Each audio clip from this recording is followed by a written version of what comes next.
blacks to assimilate into this culture? Absolutely. White man has certainly been prejudiced and to quite an extent unfair. But customs die awful hard. It takes a long time, and everyone knew years ago that the Negro would have to be given equality. But in the South, knowing Negroes as we think we do, we realize it would take time. It's been compared to straightening teeth. It takes a slow, steady pressure. You can't do it with a hammer. And white people's attitudes will change in time. I'm a lot more liberal than I was 5 years ago, and I know I'll be a lot more liberal 5 years from now, and I think almost everyone else is in that category. What has tended to make you more liberal? The realization that the Negro is a human being like anyone else. Mr. Hasty, what did you think we were before you began to think of us as human beings? Well, in a way, we thought of you almost as a very superior pet. Something, or rather someone, we had to take care of, because we had to do so much of their thinking for them. We had to do almost everything for them except living their own lives.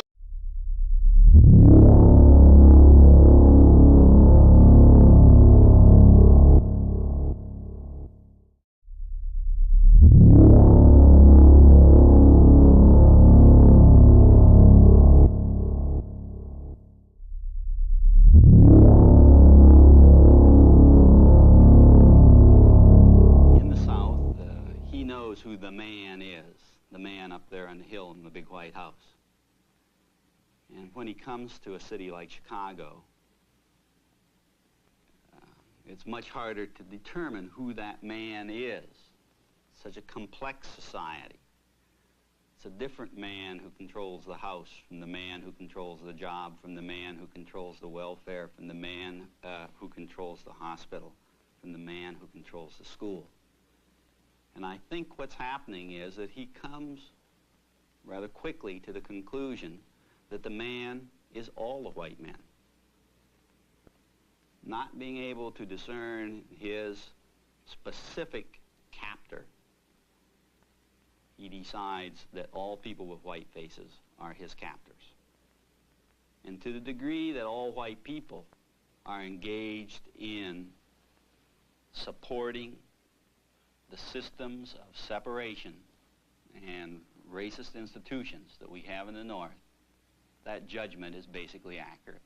How do these institutions function in a racial way? When we develop any kind of a system that by definition excludes people who are poor, inner city, limited education people, we are saying black only. We might as well put the sign back up because it's the same thing, same bag. The problem that we have in white America is that most white people, when they hear about white racism, most white people say, man, that's not me. I never discriminated against anybody. Never did. And in their sense of what discrimination means or what racism is, they may be right.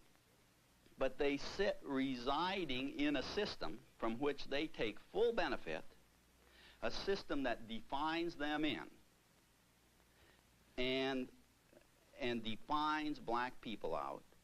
We are going to have to face the fact that we are not a community.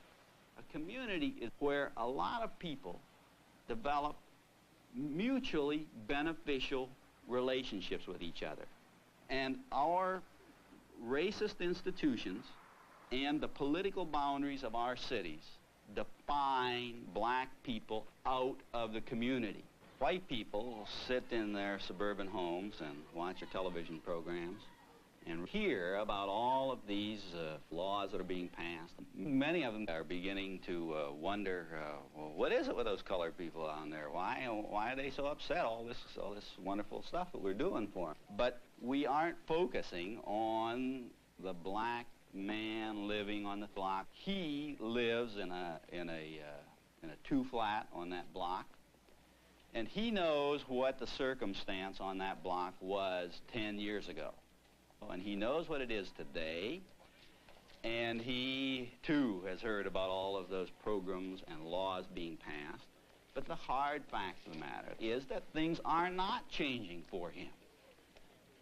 It's no wonder that the white population and the black population are pitted against each other when the black man knows that the change is not coming and the white man thinks that major efforts are being undertaken when they are not.